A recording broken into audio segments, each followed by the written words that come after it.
안녕하세요. 쓸데없이 공부 많이 하는 언니들 쓸공언니입니다. 저는 여러분의 국제 감각을 관리해드리는 정관리입니다. 안녕하세요. 여러분과 함께 경제 공부하는 최열정입니다. 네. 자, 이 봄인데 네. 올 봄은 좀 날씨가 참 많이 변덕스러워요. 그죠? 맞아요. 바람도 너무 많이 불고 네. 추웠다. 어떤 날은 더웠다가 추웠다가 네. 자, 남성분들은 어떨지 모르겠는데요. 네. 저는 여자라서 그런지 봄이 되면 좀 설레는 게 있어요.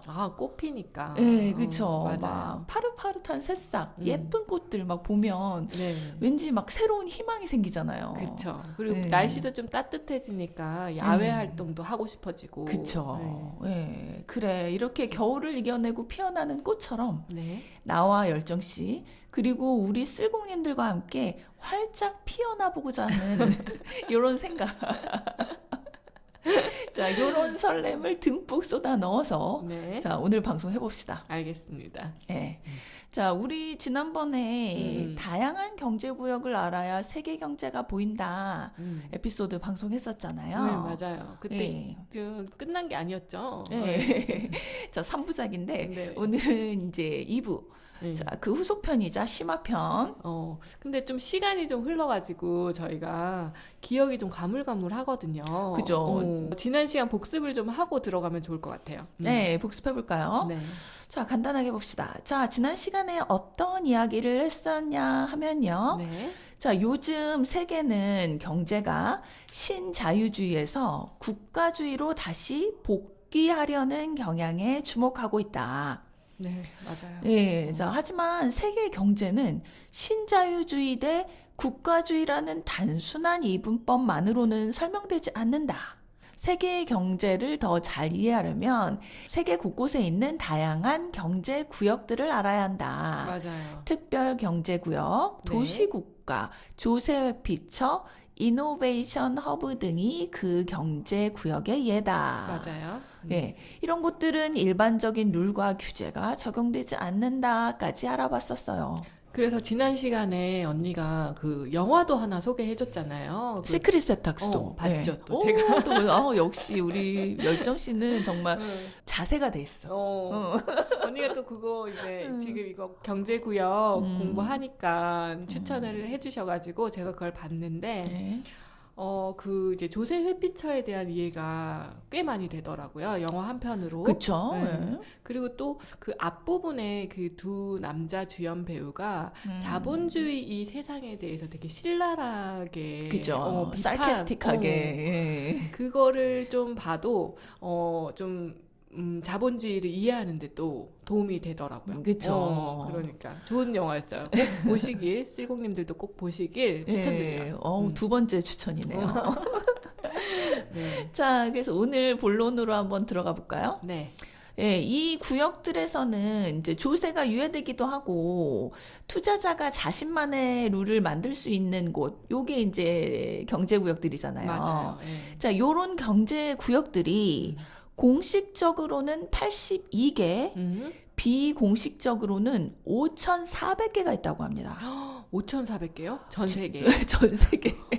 생각보다 꽤 많은데요? 아니, 이렇게 룰을 이제 무시하고 자신만의 룰로 돌아가는 데가 5,400개면 5,400개 예외가 있는 거야. 자, 그래서 전 세계 국가 수의 30배가 되는 이런 경제 진짜 구역들이 있는 많네요. 거예요. 생각보다 진짜 많네요. 그죠? 자, 하긴 뭐 지난 시간에도 열정 씨가 말씀하셨지만 우리나라만 해도 KTX 타고 내려가면 맞아요. 얼마나 허브 그죠? 맞아. 지방자치단체들이 예. 진짜 지역 경제를 살리고자 굉장히 맞아. 많은 허브들을 맞아. 내가 볼 때는 5,400개도 이거 이렇게 보수적으로 잡은 거야. 맞아요. 더 많을 것 같아요. 몇만 개 될 것 같아. 우리나라만 해도 지금 몇 개인데. 근데 우리 쓸공 언니 하면 이제 역사를 알아보는 거가 빠질 수가 없잖아요. 그죠. 그래서 이번에도 경제구역이 언제 어디서 어떻게 시작되었는지 궁금하거든요. 설명을 좀 해주세요. 그쵸. 빠질 수 없는 역사 한번 네네. 알아봐요. 자, 세계 최초의 경제구역은 어디서 시작되었을까요? 어렵다. 어려울 것 같아서 힌트를 드립니다. 네. 우리가 거시경제 공부하면서 네. 집중해서 공부하는 나라예요. 그럼 미국 아니에요? 맞습니다. 미국이에요.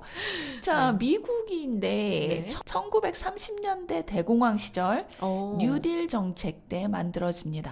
아, 이해가 간다. 이게 그죠? 뉴딜 정책하면 그 케인즈주의 네, 시대잖아요. 맞아요. 국가가 어느 정도 개입을 해야 한다. 네, 국가가 좀 나서서 뭔가를 음. 해야 한다. 그러니까 이제 이런 경제 구역도 국가 주도로 설정할 수 있었던 거네요. 그쵸. 오. 역시 뛰어난 열정씨. 우리가 공부한 게 좀 빛을 보네요. 네, 저는 이럴 때마다 막 짜릿짜릿하게 전율을 느껴요. 그 가수 그룹 활동하시는 분들이 이런 거 느낄 것 같아요. 화음 맞을 때. 맞아. 어. 그리고 이게 예전에 이거 다 배운 거잖아요. 사실 뉴딜 그쵸. 정책 이렇게 따로 하나하나 막 외울 때는 네. 잘 이해도 안 가고 네. 잘 외워지지도 않던 것이 네. 이 흐름을 아니까 맞아. 이래서 이랬구나. 맞아. 그죠. 너무 좋은 것 같아요. 네. 저희와 같이 경제 공부하시면 네. 이렇게 성장합니다. 이렇게 중간에 들으신 네. 분들은 꼭 처음부터 들어보세요. 맞아. 딴 에피소드는 좀 스킵하시더라도 경제 시리즈. 맞아요. 예, 꼭 들어보세요. 네. 자, 다시 본론으로 돌아와서 자, 경제구역이 언제 최초로 만들어졌냐? 1930년대 대공황 시절 뉴딜 네. 정책. 네. 자, 그런데 재밌는 사실은 음. 이 최초의 경제구역이 네. 어떤 도시나 지역이 아니에요. 그럼 어디예요? 되게 의외의 장소, 창고. 오. 재밌죠? 오. 이 창고를 특수구역으로 지정을 하고 네. 이 창고는 미국 영토가 아닌 영토 밖의 지역이다라고 지정을 하는 거예요. 여기서 또 딴 말 한번 하면 네. 미국은 참 창고에서 많은 일이 그러게 잡수도 창고에서 창고고 일단 창고에서 시작을 하는 게 맞네요. 그죠? 네. 재밌네요. 그죠? 자, 이 창고를 특수 경제 구역으로 지정을 해서 네. 세금을 피하기 위해서였어요. 그 창고만 네, 그 세금을- 창고에 있는 뭐 물건이 왔다 갔다 할 때는 세금을 매기지 않는 거예요. 네, 그래서 그 당시에 네. 경제가 워낙 위축되어 있으니까 그쵸. 기업의 사업 활동을 활성시켜야 하는데, 네. 자, 세금을 매기면 기업이 사업 활동을 하고 싶지가 않겠죠. 그렇죠. 남 좋은 일 시키는 거 같은 느낌이잖아요. 그죠. 그래서 이 창고에서 일어나는 사업 활동에 대해서는 세금을 면제시켜 주겠다라며 사업 활동을 촉진시킨 거죠. 그러니까 열심히 일을 해라. 우리가 돈 하나도 안 가져가고 다 네가 가질 수 있게 해주겠다. 네. 라고 한 거네요. 그런 거죠. 자, 이 창고가 경제구역의 시초고요. 네. 그 다음에 이제 지금과 같은 진정한 의미의 경제구역이 생겨난 것은 1950년대부터 60년대 사이였다고 합니다. 자, 여기서도 또 우리가 공부한 게 연결이 돼요. 그래요? 네. 우리 지난 그 호텔에 관한 거의 모든 것에서도 좀 배웠었는데 네. 5, 60년대 현대적 호텔이 처음 생겨나죠. 맞아요. 네, 미국 경제가 이 당시에 크게 일어나잖아요. 그쵸. 대공황 네. 지나고 세계 2차 대전 지나고 이제 이때부터 부흥기가 있었던 거죠. 그죠. 미국이 세계 최강이 돼 가기 시작하던. 하던 그때. 예. 그래서 요때 경제구역도 생기고 막 현대적 호텔도 생기고 막 그렇게 붐이 일어났던 거죠. 그러네요. 예. 자, 1950년대, 60년대 사이에 네. 푸에르토리코, 많이 미국령이죠. 들어봤는데. 네, 미국령. 여기에 경제구역이 생겨납니다. 그렇구나. 그 열정 씨가 많이 들어보셨을 수도 있는 게, 음. 그 푸에르토리코 하면은 이제 미국의 대학생들이 이제 스프링 브레이크나 뭐 하여튼 그런 방학 때 놀러 가는 곳이에요. 맞아요. 드라마나 영화에서 많이 들어봤던 것 같아요. 예. 자, 중미 지역인데 어. 미국의 맨 그 남쪽 네네. 붙어 있죠. 그래서 그 또 유명한 헐리우드 스타가 있어요. 리키 마틴. 알면은 옛날 사람 인증이긴 한데 모른다고 하고 싶다 진짜. 저도 너무 잘 알아서 그러니까요. 리빙 다 비다 로카 이 노래 맞아요. 슬공님들은 아시나 모르겠어요. 우리 때 우리 대학 때쯤 되게 유행했던 네. 노래예요. 자, 이 사람이 푸에르토리코 사람이고. 아, 그랬구나. 네. 그 푸에르토리코가 한때 세계 미인 대회에서 막 상위권을 휩쓸기도 합니다. 맞아요. 그 중미 원주민과 백인의 혼혈인들이 굉장히 미모가 뛰어나서. 맞아. 그죠? 그리고 뭐 또 푸에르토리코 하니까 또 이거 약간 재밌는 게 또 생각나는데 네. 그 미국 월마트 가면 네. 푸에르토리코산 물건이 많아요. 아. 특별 경제 구역이니까 왔다 갔다 해도 세금이 안 붙으니까. 붙잖아요. 그쪽으로 그쵸? 먼저 들어오는구나. 예, 그래서 푸에르토리코산 실크 넥타이가 굉장히 저렴했던 기억이 나요. 그래서 여기서 여러 개를 사서 어. 이제 한국에 돌아올 때 어. 선물로 나눠줬죠. 아, 괜찮은 방법인데요? 실크 넥타이 비싸잖아. 네, 우리나라에서는. 100% 실크인데 그때 당시 돈으로 9,000원 정도밖에 안 했어요. 꽤 저렴하네요. 그러니까 이 무역의 세금이 얼마나 붙는지 아시겠죠? 그러네요. 네. 진짜. 미국은 사실 실크 넥타이 백화점 가서 사려면 되게 비싸요. 그쵸. 네, 그런데 이제 그 세금이 안 붙는 푸에르토리코. 그러네요. 그죠? 특히 수출품, 수입품들은 진짜 많은 세금들이 붙잖아요. 여러 종류의 세금들이. 네. 그러니까 당연히 세금이 안 붙는 곳에서 생산한 물건은 쌀 수밖에 없는 거네요. 그렇죠. 그래서 어쩌다가 푸에르토리코 이야기가 너무 길어졌는데 그 어쨌든 니키 마틴 때문이야. 현대적 개념의 경제구역은 푸에르토리코가 최초였다는 거. 아, 그랬구나. 예, 물론 창고가 먼저 그 전에 있었긴 했지만. 아, 그러니까. 자, 경제구역의 역사. 자, 1960년대에 이어서 네. 1980년, 90년대의 경제구역의 역사를 알아봅시다. 네. 자, 이때 냉전이 끝나면서 변화가 오죠. 맞아요. 예, 큰 변화. 공산주의 국가인 러시아와 중국의 개방인데요. 맞아요. 두 나라가 다 모두 경제를 개방했지만 결과는 매우 달랐어요. 예, 러시아는 실패했고 중국은 성공했죠. 맞아요. 근데 왜 이렇게 결과가 달랐던 거예요? 그렇죠. 왜 그렇게 달랐지? 저도 그러니까? 궁금했어요. 신문기사 외로 제가 더 추가 조사를 해봤는데 네네. 한번 같이 알아봐요. 네. 자, 그때 러시아도 성공을 했다면 푸틴이 정권을 잡지 않았을 거고, 그죠? 그러네요. 지금과 같은 전쟁 사태도 좀 막을 수 있었을 텐데 좀 아쉬운 생각이 들어요. 맞아요. 그죠?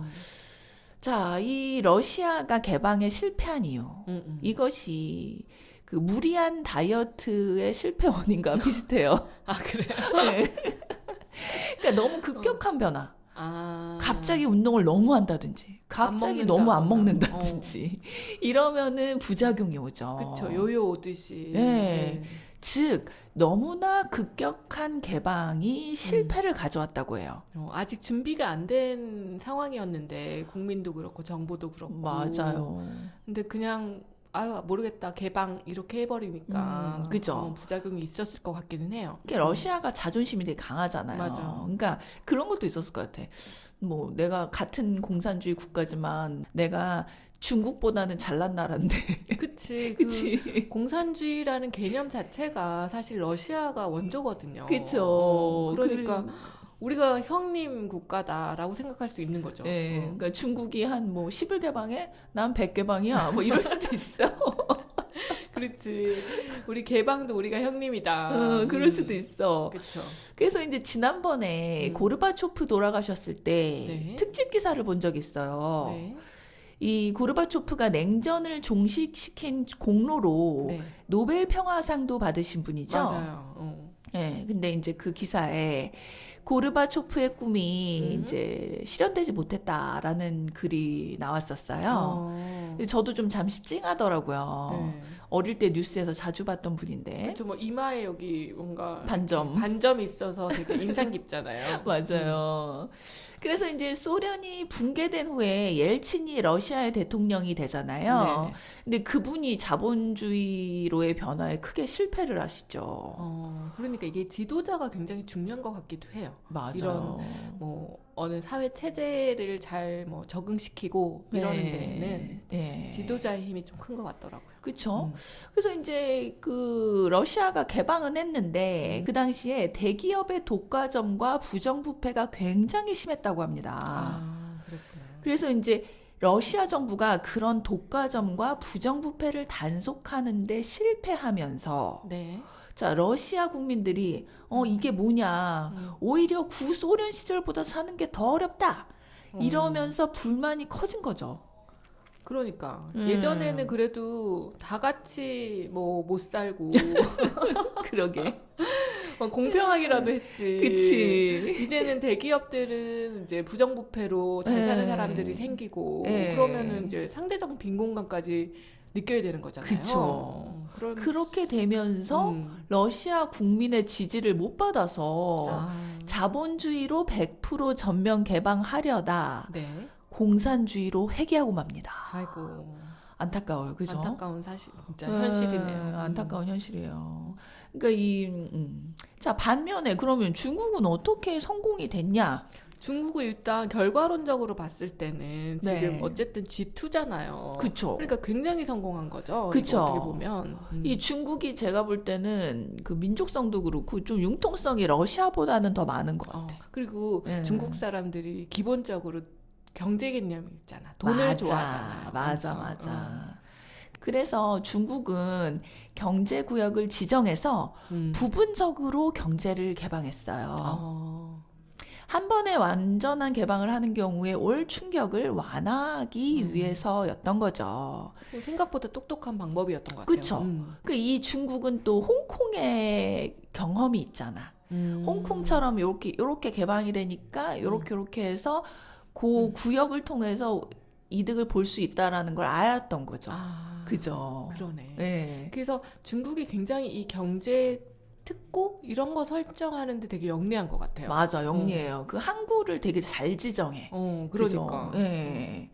그래서 갑자기 외국 자본이 들어와서 생기는 혼란을 막을 수가 있었습니다. 그래서 중국이 성공 사례죠. 그러네요. 자, 그래서 이제 역사 속 경제구역 이야기는 요쯤에서 마무리하고요. 네. 네. 지금부터 이제 각각 개별 경제구역을 예로 들면서 좀 재밌는 얘기를 나눠볼게요. 이제 지금 현재 이제 지정되어 있는 경제구역들의 예인 거죠? 예, 좀 특이한 곳들 한번 살펴볼게요. 알겠습니다. 자, 첫 번째, 영국에 Self-Governing Financial Center라는 게 있어요. 네. 즉, 자치금융센터라는 곳인데요. 오. 여기가 되게 특이해요. 이곳에서는 네. 지역 선거에 네. 기업들이 마치 사람처럼 선거권이 있다고 합니다. 어머, 진짜요? 예. 오. 예를 들어서 우리나라가 국회의원 선거를 하는데 네. 우리 구에 어떤 회사가 국회의원을 뽑을 수 있는 거예요. 그러니까 투표권을 행사할 수 있는 거예요. 뭐 법인이니까 어떻게 보면 인격으로 대한다 이런 게 말이 되기는 하는데 신기하네요. 신기하죠. 그래서 이제 그만큼 사업 친화적인 곳이다. 법인을 되게 존중하는 그런 도시다. 네, 그런 도시다. 재밌더라고요. 자, 그다음에 이제 두 번째 구역, 도심형 메가 프로젝트들을 좀 살펴볼게요. 네네. 우리 지난 시간에도 얘기했는데 우리나라의 송도 신도시, 맞아요. 그다음에 아랍에미레이트의 두바이, 그다음에 아직 개발 중인 곳, 우리 많이 얘기했던 곳, 사우디아라비아의 네옴 신도시. 네옴. 예, 요것들도 특수 경제 구역인 거예요. 그쵸. 맞아요. 예. 우리는 흔히 송도 국제도시를 그냥 송도 신도시라고 부르잖아요. 아파트 많은 곳. 예, 근데 사실은 메가 프로젝트였다는 거. 몰랐네요. 그쵸. 네옴 신도시와 같은 급이었다는 거. 규모는 물론 작지만. 안타깝다, 근데 되게. 그죠. 예, 그렇게 놓고 보면, 예. 이게 약간 실패인 거일 수도 있잖아요. 미완이라고 하죠. 미완. 그래, 좋아요. 아직은 모른다. 예, 아직도 그 개발은 하고 있대요. 진행 중이다. 예, 그래서 사실 송도의 본질은 경제 자유구역인데 그냥 경기 신도시 같이 약간 느낌이 나는 곳이 돼버렸어. 맞아. 살기 좋은 곳 이렇게. 안타깝긴 해요. 네. 근데 이제 저 아시는 분이 이제 송도 사시는데 이웃들이 다 무역하는 사람들이라고 하긴 하더라고요. 그래도 네. 지역 특색을 약간은 반영을 하고 있는 거네요. 네, 반영이 돼 있나 봐요. 그래서 저도 사실 송도를 여행으로 자주 가거든요. 근데 이게 등잔 밑이 어둡다고 우리나라 송도 우리나라 송도 국제도시에 대해서 제가 아는 게 많지가 않은 것 같아요. 이번 기회에 송도 신도시를 좀 더 자세하게 알고 싶은 마음이 생기네요. 그쵸. 네. 그래서 저도 요번에 진짜 전 심지어 송도에 친척 언니가 살아가지고 어. 송도도 많이 가봤는데 이번에 공부했습니다. 아, 그렇구나. 네. 자, 자세히 알아봐요. 네. 자, 일단 송도 국제도시의 정식 명칭이 있습니다. 인천경제자유구역, 아. 송도 국제도시. 굉장히 길죠. 그러네. 그러니까 경제자유구역이 본질이야. 아, 그게 이제 타이틀인 거죠. 예, 그래서 무역하기 편리한 곳이라 이제 주민들이 무역하는 사람들이 많이 산다 그러더라고요. 그렇구나. 예, 근데 이제 아까도 말씀드렸지만 송도 국제도시가 아직 미완이라는 거 알고 계셨나요? 가보면 아직 네. 공사판인 곳이 좀 많기는 하더라고요. 그쵸. 예, 저도 이번에 처음 알았는데 이 송도 신도시가 편하게 송도 신도시라고 할게요. 국제도시가 너무 불편해서. 자, 공사구역을 네. 총 11개로 나누어서 개발 중이래요. 우리가 가서 밥 먹고 이제 쇼핑하고 그런 곳들은 이미 완성된 곳들이고요. 그 센트럴 파크 근처 예, 거기죠. 예, 막 아울렛도 있고 그런 곳들. 그러니까 다 놀러 갈 생각은 호텔 있고 아울렛 있고 파크 있고. 맞아요. 그 다음에 6, 8, 9, 10 공구는 개발이 진행 중이라고 해요. 아, 그렇구나. 그 다음에 11 공구, 마지막 공구는 갯벌을 메우는 매립 마무리 작업이 진행 중이라고 합니다. 아, 매립까지 해서 이게 짓고 있는 거군요. 예, 사실 두바이도 매립을 한 곳이죠. 맞아요. 예, 그래서 이제 그 비슷한 느낌인데, 네. 이제 요 갯벌 하니까 생각나는 게 어렸을 때 이제 친척 언니랑 송도 바닷가 놀러 갔다가 갯벌에 빠져가지고 진흙 묻은 채로 버스 타고 집에 왔던 너무 옛날 사람 같아요. 그런 추억이 있는 곳인데 국제도시가 되고 그렇죠. 경제자유구역이라 하니 참 신기하네요. 시대가 많이 흘렀어요. 네. 마음은 아직 그 갯벌에 빠진 소년데. 그런데 지난 시간에 우리가 송도 국제도시와 두바이가 같은 이제 특별 경제구역으로 태어났다라고 네. 설명을 해주셨거든요. 네. 근데 지금 이제 두바이는 너무 이제 국제도시가 진짜 되었잖아요. 네. 근데 송도가 이렇게 두바이와 운명이 엇갈린 데는 이유가 있을 것 같아요. 왜 그렇게 운명이 엇갈린 거예요? 그쵸. 저도 되게 궁금해서 음, 이번에 찾아봤어요. 네. 자, 왜 이렇게 다른 길을 걷게 됐을까? 네. 자, 결론부터 말씀드릴게요. 네. 2008년 글로벌 금융위기 때문입니다. 아, 그렇구나. 네, 2008년 리만 브라더스로 시작한 금융위기. 네. 자, 송도 국제도시도 초기에는 네. 세계적인 디자이너가 설계한 조감도대로 시공을 했다고 해요. 그래서 싱가포르 같은 느낌이 났죠. 센트럴파크 이런 데 가보면. 그러니까. 그죠? 그쪽은 좀 되게 뭔가 멋있어. 내가 그쵸. 좋아하는 도시적인 느낌이야. 그쵸. 약간 싱가포르, 홍콩 느낌이 나잖아요. 네네. 그런데 2008년 글로벌 금융 위기를 계기로 각종 사업들이 좌초되고 외국 기업들도 송도로 입주를 하지 않았던 거예요. 맞아요. 외국 기업 유치가 제일 중요했던 포인트잖아요, 사실. 그쵸. 근데 막 신문 기사에서 그런 거 읽은 것 같아. 뭐 잘 안 되고 있다 이런 것들 본 것 같기는 해요. 안타까워. 자, 그렇게 금융 위기로 수익성이 떨어지니까 그러면 어디선가 손해 난 걸 메꿔야 하잖아요. 그쵸. 그럼 가장 쉬운 방법이 뭐죠? 아파트를 짓는 거예요. 아, 그래서 그렇게 아파트가 많구나, 네, 송도에. 우리나라 뭐 아파트 지었다 하면은 수익 나니까. 그리고 깨끗하게 이렇게 신도시처럼 해놨기 때문에 예. 그리고 그 도로들도 접근성이 좋게 해놨기 때문에 예. 일단 아파트를 지은 거네요. 그쵸. 그래서 이제 그 글로벌 디자이너의 어떤 뭐 조감도는 살짝 물 건너가고 아이고. 그때부터 이제 성냥갑 아파트들이 들어섭니다. 아니 송도 아파트가 많고 또 살기 좋다 그래가지고 저도 관심을 네. 가졌었는데 네. 아, 이런 비하인드가 있었네요. 그쵸. 아유. 그래서 이제 그렇게 일반 경기 신도시처럼 이제 그냥 another 신도시가 돼가고 있는데 네. 그러다가 이제 음. 주민단체의 노력으로 초기의 모습을 찾아가고 있다고 하긴 해요. 아, 그렇구나. 예. 그래서 이제 또 놀라운 사실은 음. 송도 국제도시 계획이 1980년대 초반에 형성되었대요. 정말요? 그 두바이와 크게 다르지 않은 거죠. 그러네. 꽤 오래됐네요. 네, 태어난 시기도 우리랑 비슷한 비슷해. 거예요. 맞아요. 어. 그래서 그 기억나는 음. 게 그 당시에 송도 지금 그쪽이 땅값이 엄청 낮았습니다. 교통도 그쵸, 안 그랬겠죠. 좋고, 예, 바닷가 근처에 뻘에 음. 막 이래가지고.